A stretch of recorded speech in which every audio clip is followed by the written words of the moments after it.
Okay, this is our first AR book that I'm reading over the YouTube video. After I'm done, I will give you the AR number and we'll go back to this front page so that you can look it up. Don't forget, you can take AR tests at home, and I want to see everybody taking quizzes. I will check up on your accounts to make sure that you're doing it. All right, Henry and Mudge, the first book.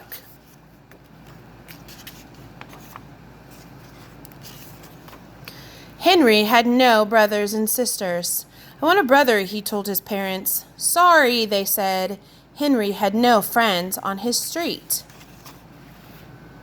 "I want to live on a different street," he told his parents.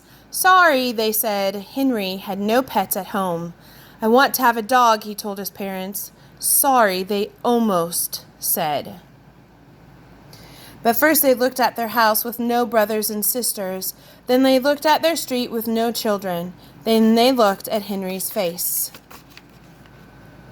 Then they looked at each other. "Okay," they said. "I want to hug you," Henry told his parents. And he did. All right, Mudge. Henry searched for a dog. "Not just any dog," said Henry.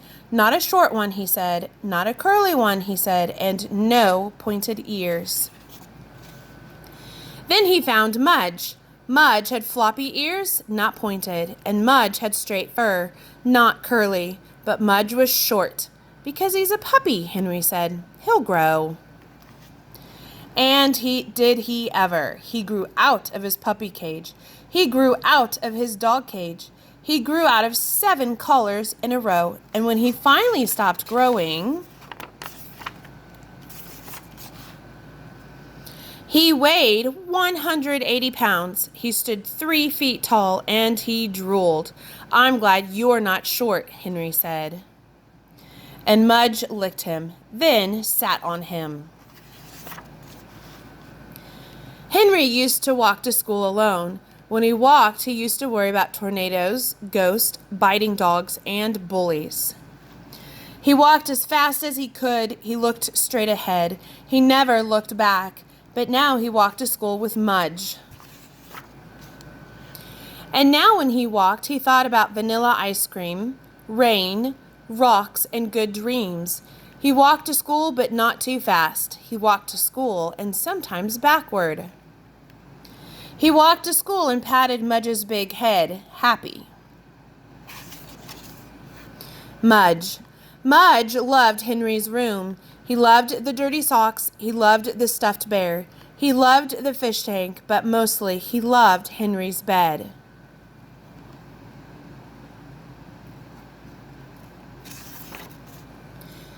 Because in Henry's bed was Henry.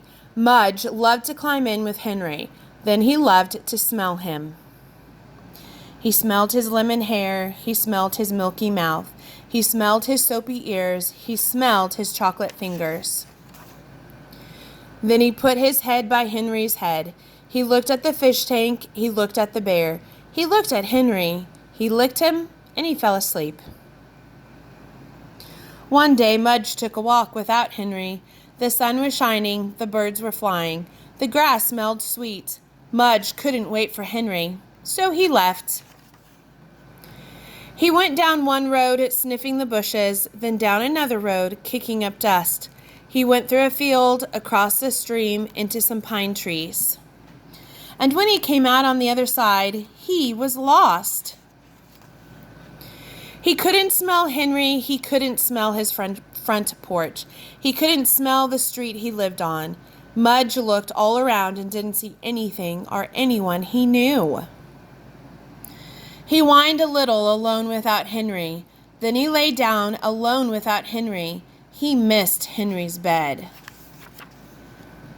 Henry thought Mudge would be with him always. He thought Mudge made everything safe. He thought Mudge would never go away.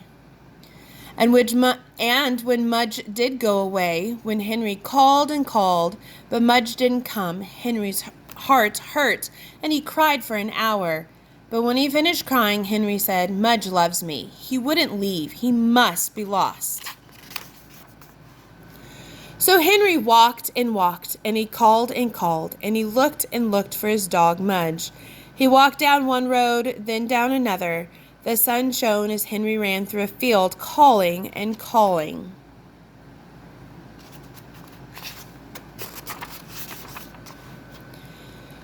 The birds flew past as he stood beside a stream, calling and calling. And the tears fell again as he looked at the empty pine trees for his lost dog. "Mudge," he called one last time. And Mudge woke up from his lonely sleep, then came running. Henry and Mudge. Every day when Henry woke up, he saw Mudge's big head. And every day when Mudge woke up, he saw Henry's small face.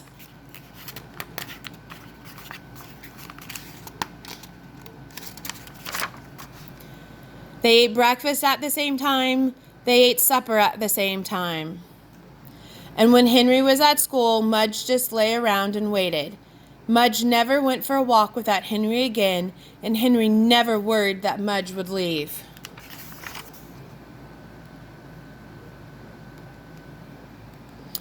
Because sometimes in their dreams they saw long silent roads, big wide fields, deep streams, and pine trees. In those dreams, Mudge was alone and Henry was alone. So when Mudge woke up and knew Henry was with him, he remembered the dream and stayed closer. And when Henry woke up and knew Mudge was with him, he remembered the dream and the looking and the calling and the fear, and he knew he would never lose Mudge again. Okay, here's the title of the book for you to go look it up on AR. And the number is 7572. That's the number I have on the inside right here. 7572. Okay, good luck. Remember, you can use this video to look back to get your answers. Bye.